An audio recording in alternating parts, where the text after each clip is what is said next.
Brazil.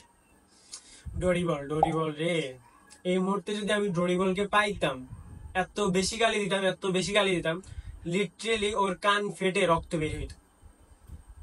মানে এত বাজে কোচ হওয়া যায়?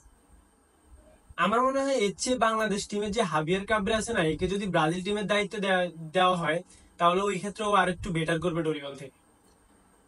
ভাই এর কাছে না আছে গেম প্ল্যান, না আছে ট্যাকটিস, এর কাছে কি আছে? কি দেখা যে সিবিএফ ওকে দায়িত্ব দিছে। এখন আমার কেন জানি মনে হইতেছে হয়তো ডরিবলের কোনো আত্মীয় আছে সিবিএফ এ।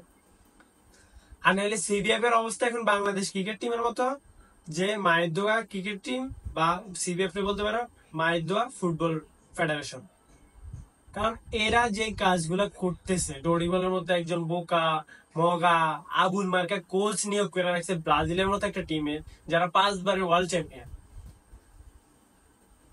ভাই এখন তুমি ওর এই ম্যাচে ওর অ্যাপ্রোচটা দেখো। ফার্স্টে ওর সাব গুলা নিয়ে একটু কথা বলি। ভাই যখন আমাদের গোল দরকার, এক এক গোলে সমতায় ব্রাজিল আর ভেনেজুয়েলার ম্যাচটায়, তখন ও স্ট্রাইকার ইগার জেসুসকে উঠাইয়া লুকাস পাকেজারে নামাইছে।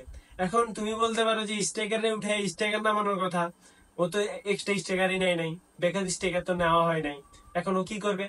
ওর এক্স এর ছেলে আছে না লুকাস পাকেতা, ওরে নামাই দিছে। তুমি এমন একজন প্লেয়ারকে নামাইছো যে মেন্টালি ঠিক নেই। কেন? ও মামলা খেয়ে আছে, ও মেন্টালি ঠিক থাকবে কিভাবে? ও গেমের মধ্যে আসলে কি করে ও নিজেও বলতে পারে না। তারপরে তুমি হেনরিরে নামাইছো, কাকে? সেভিনোকে উঠে। এখন হেনরিরে যে নামাইছো, হেনরি কিন্তু সেভিনো যে একটা অ্যাপ্রোচ দেখাইতেছিল, যে একটা অ্যাটাক দেখাইতেছিল, ওই জিনিসটা দেখাইতে পারছে? তারপরে তুমি মার্টিনালিকে নামাইছো 80 মিনিটের পরে, যখন ম্যাচ অলমোস্ট শেষ।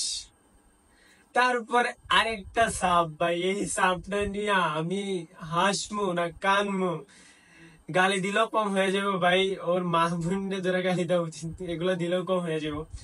এস্তাবিও William, young talent, right winger, দুর্দান্ত একজন রাইট উইঙ্গার, ব্রাজিলিয়ান লিগে আউটস্ট্যান্ডিং পারফরমেন্স করতেছে।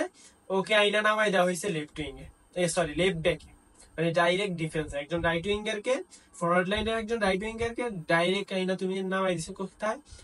লেফট ব্যাকে, মানে একজন ডিফেন্সে ফুল ব্যাকে। এখন আমি এই জিনিসটা তারপরেও মেনে নিতাম যদি ওকে রাইট ব্যাকে নামানো হইতো। কেন বলতেছি রাইট ব্যাকে নামানো হলে আমি মেনে নিতাম? কারণ হচ্ছে যে রাইট ব্যাকে হয়তো অ্যাটাকিং অ্যাপ্রোচ বাড়ানোর জন্য রাইটে তুমি ওকে নামাইছো, তোমার 3 লাইন ডিফেন্স খেলবা, তুমি অ্যাটাকিং অ্যাপ্রোচ বাড়ানোর জন্য ওকে রাইটে নামাইছো, দিস এনাফ, আমি মাইনা নিছি। ওইটা কোনো নাই ভাই, তোমার সাবগুলা দেখে আমার এখান দিয়ে গেছে, এখান দিয়ে গেছে, মানে বুঝেই নেই, মাথায় যে ঢুকবো না ওই জিনিসটা, মানে এখান দিয়ে আর এখান দিয়ে গেছে। তারপরে আসি গেমে।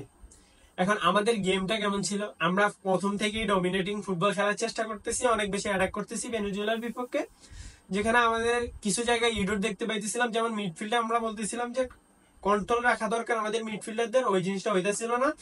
আমাদের মার্কিনিউস বরাবরই ইডোর করে যাইতেছে, ভুল করে যাইতেছে, যেখান থেকে আমরা বারবারই এটাকে শিকার হইতেছি। এবং আমাদের গোলকিপার এডারসন মিস্টেক করতেছে।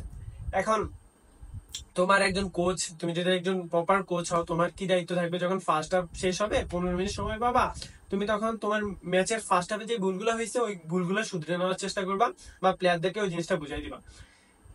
আমার মনে হয় না এই বুঝাইছে, কারণ সেকেন্ড হাফে সেম কাজটা করতেছিল অ্যান্ডারসন, সেকেন্ড হাফে সেম কাজটা করতেছিল মার্কিনিয়াস। এবং ওভারঅল মিডফিল্ডও ফার্স্ট হাফে যেমন ছিল, সেকেন্ড হাফে আরো বাজে হয়ে গেছে। মানে ফার্স্ট গোলটা দেওয়ার আগ পর্যন্ত, মানে ব্রাজিল টিম যখন গোলটা করছে তখন পর্যন্ত ব্রাজিলের ম্যাচটা দেখে তাও মোটামুটি একটা সন্তুষ্টি তুমি রাখতে পারবা, কিন্তু সেকেন্ড হাফে যখন ব্রাজিল গোল কনসিভ করছে, তারপরে তো ব্রাজিল আরো বেশি এলোমেলো হয়ে গেছে। এখানে প্লেয়ারদেরকে যে তুমি দোষ দিবা, ওইটার কোনো সুযোগই নেই।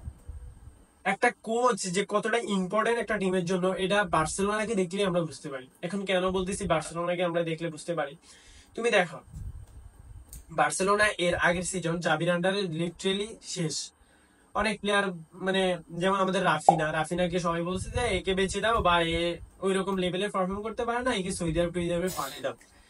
তারপরে আসলে কি হান্সি ফ্লিক আইসা পুরা জিনিসটাকে বদলাই দিল, যে রাফিনাকে বেঁচে দেওয়ার জন্য ব্রাজিলের ফ্যান, সরি বার্সেলোনার ফ্যানরা খুবই অ্যাপ্রোচ করতেছিল।